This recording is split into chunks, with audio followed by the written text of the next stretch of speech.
Welcome to Something to Say, where we bring voices from diverse backgrounds who will share their unique stories and perspectives on finding their passion and provide insights on how you can find yours. Join us as host Greg DeShields guides us through this enlightening journey.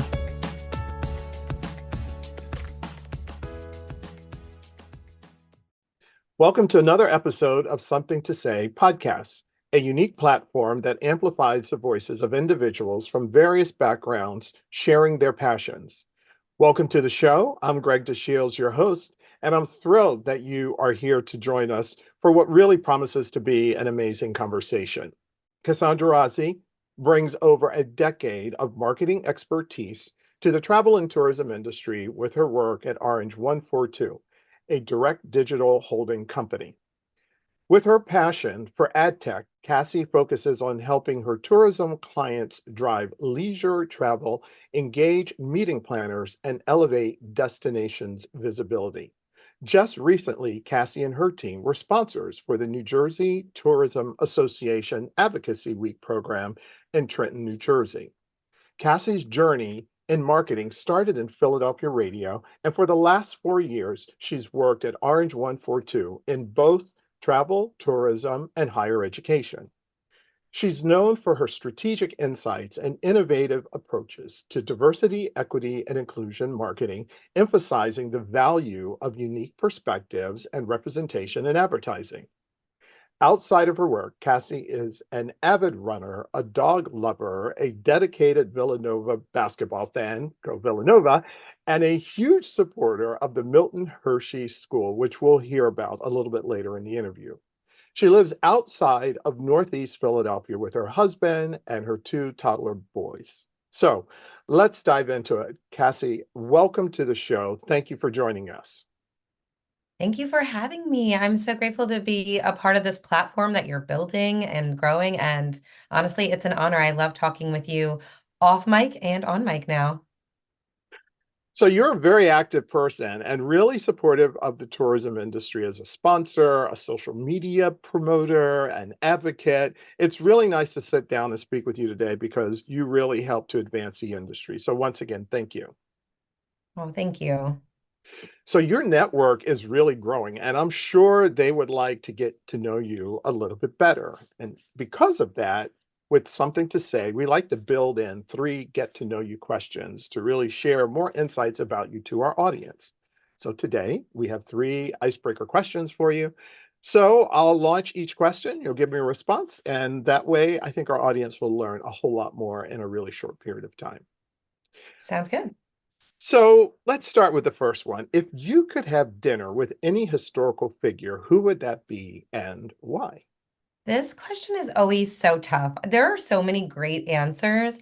I'm a little different, I think. However, anyone who knows me won't be surprised. I would love to have dinner with Milton Hershey. You've already mentioned the school. I'm a real homer, but he quite literally changed my life. And I think it would be amazing in 1909 when he founded the School for Orphan Boys, and it's grown to this, second largest endowment in the world.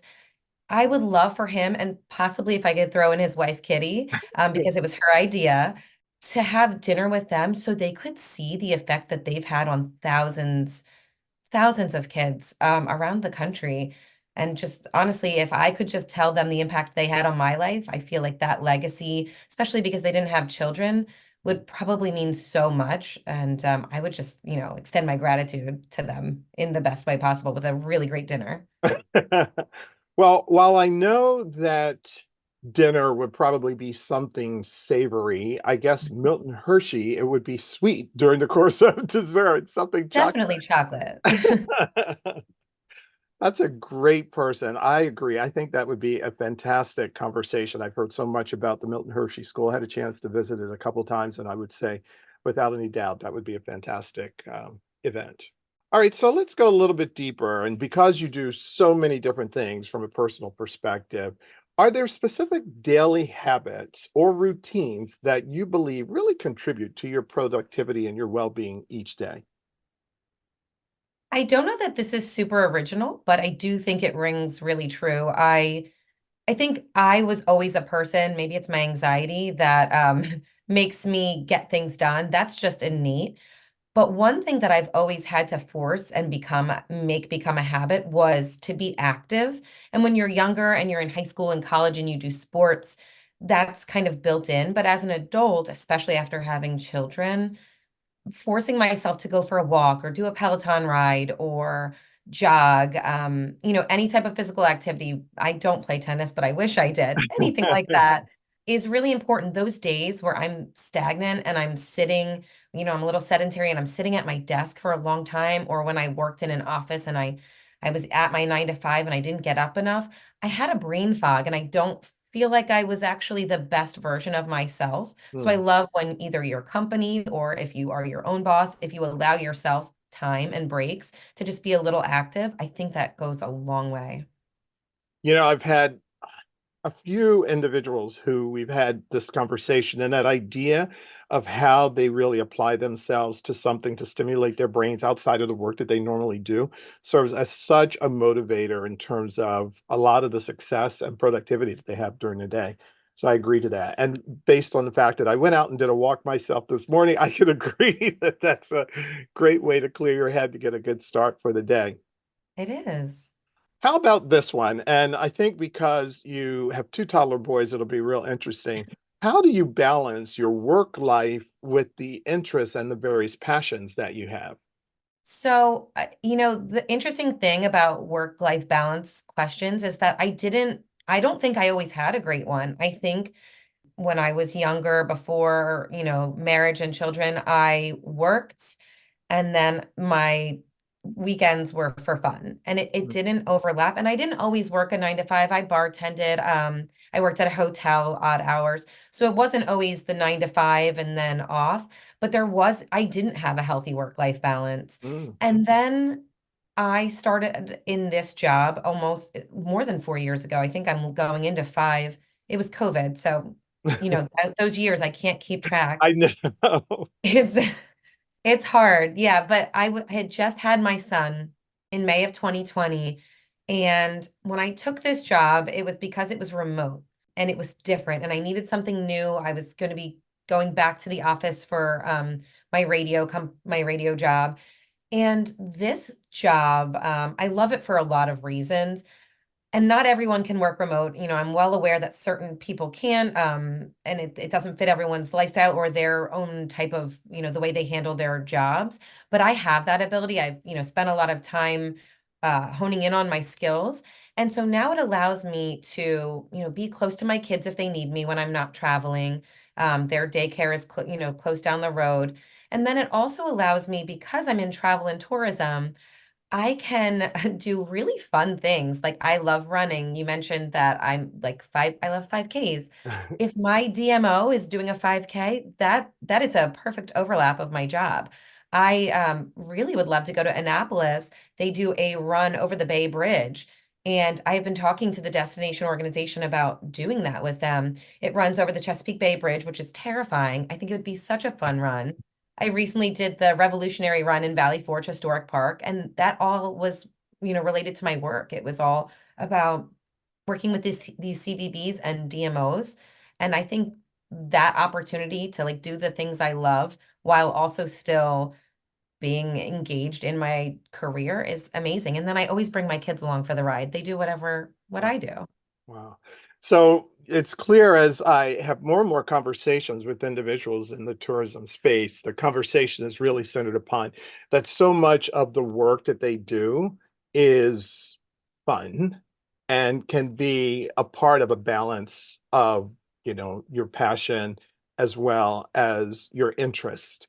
So that it doesn't necessarily seem like work, like it's not as Yeah. complicated as it might be in some industries. And kudos to you having that ability to also work at home and have that balance, to still take your priorities there. Wow, this is so good. I'm getting so much insight about you. I knew our audience would be able to plug in. I want to go a little bit deeper though, because your story is a real interesting one. So let me ask you a few questions and get a little bit more insight, and then we'll start to dive into industry and some of the really specific cool things that you're doing at Orange 142.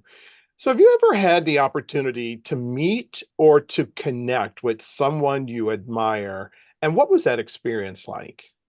I've met a lot of amazing people that I've admired. I was kind of a political nerd as a kid, just based on my family. They were, my grandfather was a union president, and my family was always engaged in advocacy and, speaking up and remember to vote since I was very young. So I I remember I worked in high school on in Pennsylvania. Our governor, his name was Governor Rendell, or it was college, sorry, Governor Rendell's reelection campaign. And I met him, and not to be political, but just larger than life figure. If anyone knows who Governor True. Rendell is, he was really cool to meet. He went to Villanova Law School. That was the first, that was like a nice engagement. I met Hillary Clinton when I worked for the AFL-CIO on her primary versus Barack Obama. Again, not political, but like she's just a brilliant woman. And as a woman who wanted to be in politics, I found her so fascinating and charming. I've met a lot of really great local senators, state reps. I worked at the Capitol in Harrisburg in high school. And again, both sides of the aisle, I met some really great people. And when you're young and hungry and, just want to get involved, Mhm. everyone's really kind to you. So I have had all great experiences. Wow, very cool. Wow, what a who's who list. I thought it was going to be one, but without any doubt, you've had some great exposure. So fantastic. So let me go a little bit further. I know this probably has a lot to do with the Milton Hershey School, but I still want to bring this question forward to you. So, how did your early life experiences shape your aspirations and your career choices? Yeah, no, that's a great question because Milton Hershey had a huge impact on that, as did my upbringing. I think many years of therapy have taught me that. Right. I think anyone who does therapy can agree. All of your, growing up, all of your experiences shape what you do and who you are. From the type of mother I am, because my parents weren't really involved.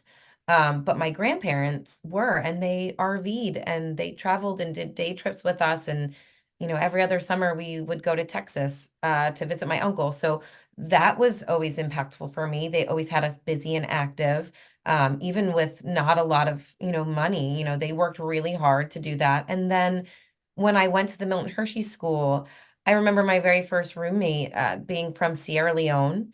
And I asked her a million questions because she was talking about being a shout out Keisha. She was talking about being a princess, and I was confused. I don't think I knew any Africans until I went to Milton Hershey School. And now I can pick out a Sierra Leonean, Ghanaian, or Liberian accent like without any help. So I feel like that type of environment, to live in a house like that, to learn about all these different cultures. I lived with a girl from a farm in Mississippi, girls in the Bronx, all different religions. My first house parents, one summer were Muslim. That was my first foray into Islam, which affected me down the line. So, I think it all plays a part into where your interests move forward. Wow. Well, you've certainly had exposure to a variety and a wide range of individuals, and we can kind of see that. Certainly, I can see it as I notice how you navigate a variety of different personas when you're in a variety of networking events. So they do make a big impact, and they really stick with you. This question is one that was presented to us through a group of podcasters as being a real meaningful one, and I did want to also present it to you. So, can you recall a specific moment or event that really set the path for where you are today? Wow. Part of me wants to say COVID. I would thought so. Right? I feel like I could have stayed, and I'm a big audio believer, so it's not I love podcasts, I love streaming audio, I love radio, but I think I was a little stagnant in that career, and there wasn't a lot of momentum, and I wasn't feeling fulfilled necessarily. And then I had just had a child, and I think a lot of women feel like they're losing their identity when they have a child. And my son was born during the Floyd protests in Hmm. Philadelphia, and we were living in Center City, and it was a really important moment, one in my marriage, to have conversations about how we're going to talk to my son about this. And then, raising him in a home where we were trying to work and he couldn't go to daycare. deciding what the future was, and then getting a call about Orange 142, those things all happened within a 6 month span. Mm, So I really think COVID was a huge part of it. And then its impact on travel and tourism, continues to affect my career. So I feel like COVID is the answer. wow. Yeah.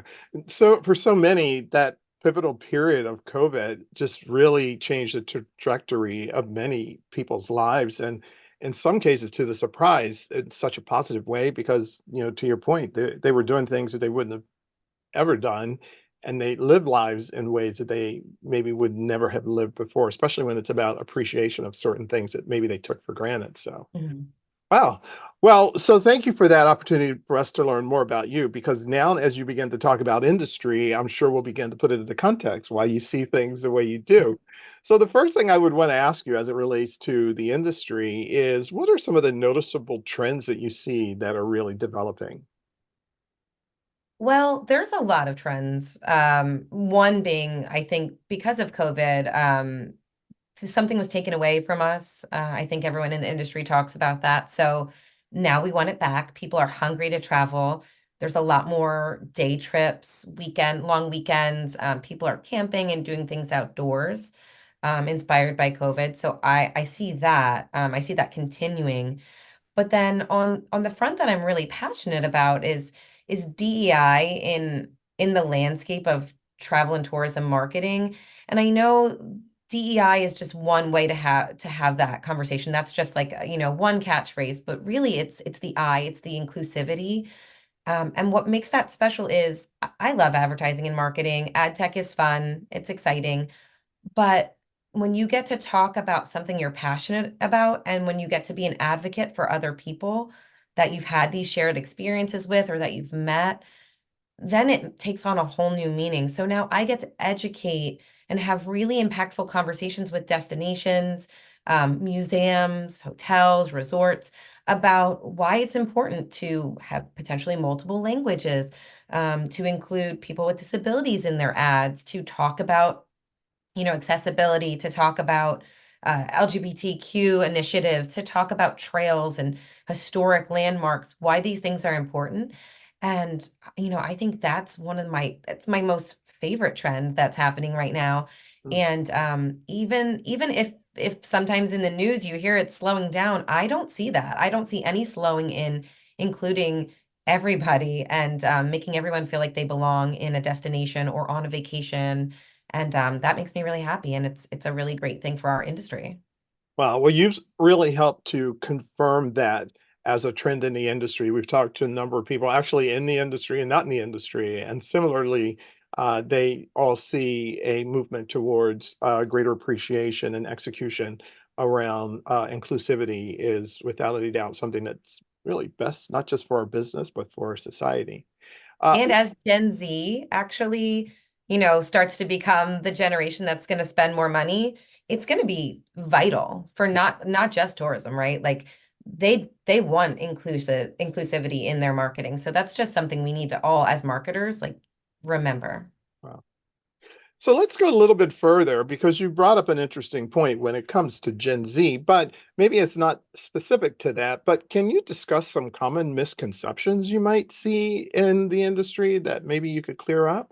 Yeah, I think one of the biggest misconceptions around, if you want to call it multicultural Mhm. marketing or DEI, is that it's not exclusionary. I had to think about how I wanted to say that. I've met and worked with and grew up with many, and I'm not trying to put anyone in a box, but many men. It's a lot of times men that feel like when you say DEI, they're now excluded. Oh, well, I don't get to count because I'm not brown or black, or I don't speak Spanish, or I'm not LGBTQ. And that's not the case. Your opinion and your views are still important as well. And I think when you can engage in that kind of healthy conversation with people who do have that misconception, they feel more welcomed.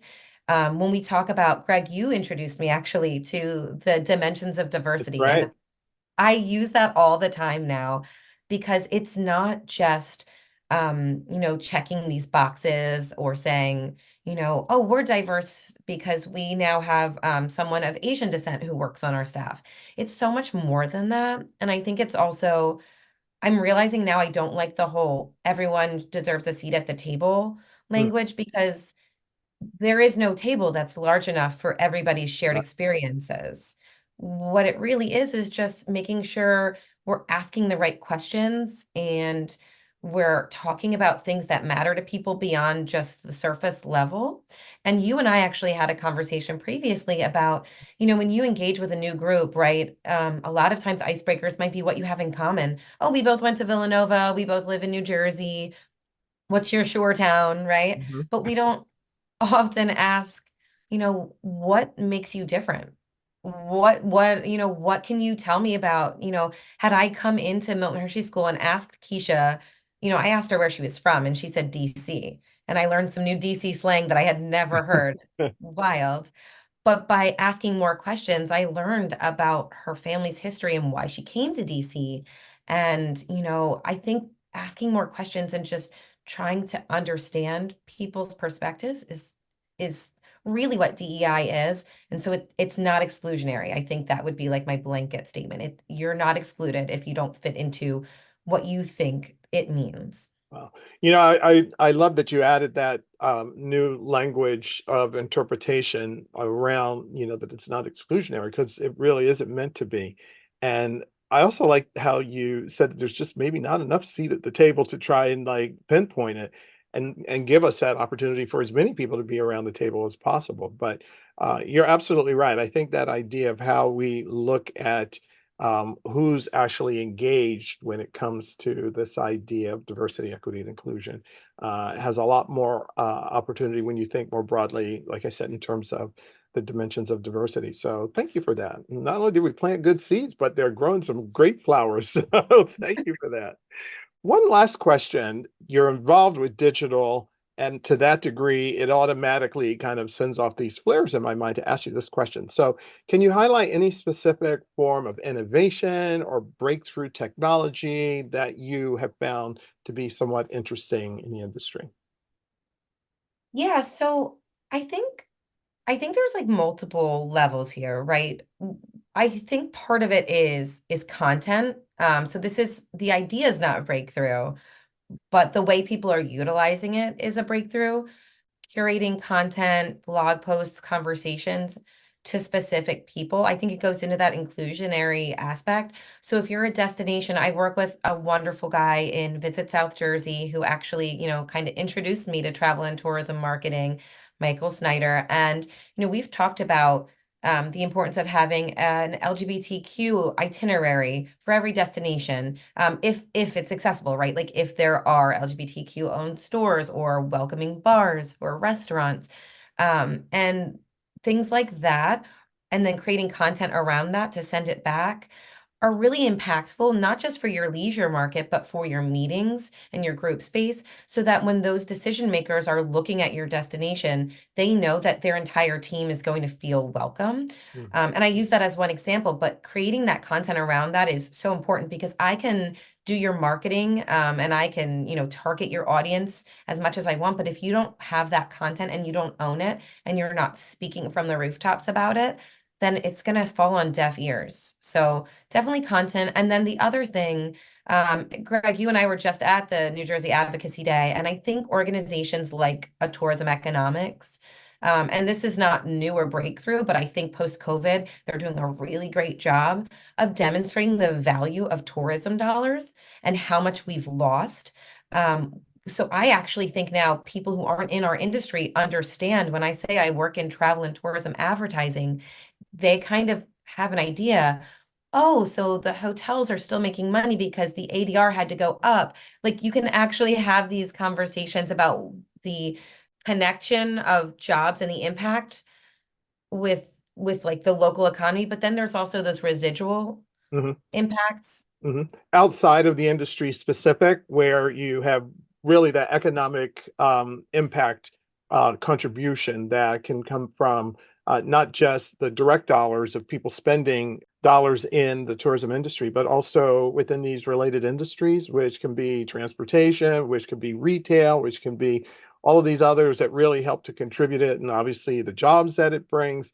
I know during the course of the advocacy program and tourism economics conducted their presentation, they showed all these multiple buckets of really what contributes to make a destination successful. It's not one singular piece. So you're absolutely right. It also brings to mind, though, when we had that conversation around the use of innovation or technology, or specifically artificial intelligence, is how much content that we can create that is diverse to give us more accurate ways of using technology in order to engage our customers. So, aside from there being a great barbecue restaurant that's been Black owned for the last 30 years, how do we present that from a digital perspective so that it's accessible if somebody's going to search it on their phone or use, an AI tool in order to get information? So I agree 100%. I think you brought up some really good points in that respect. Well, thank you for that. All right, so there are some specific questions that I did want to ask you, and we've talked about the Milton Hershey School, and I want to come back to that, but I did want to catch a few others that you had that were really interesting. So, when did you discover a love for travel?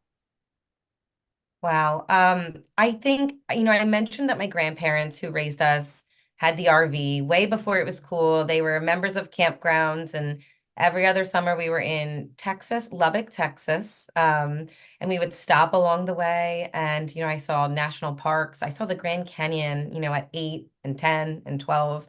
These are really rich experiences for a girl who I grew up in Section 8 housing, right? So, but we had a way to experience something beautiful through tourism and through driving, taking the long way.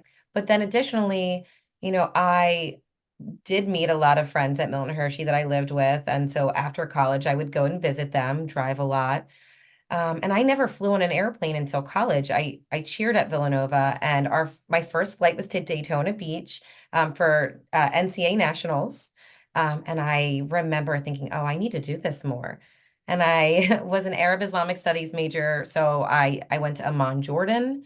And then I made friends with people at Khan Khalili Market who lived in Cairo. So we spent the summer in Cairo.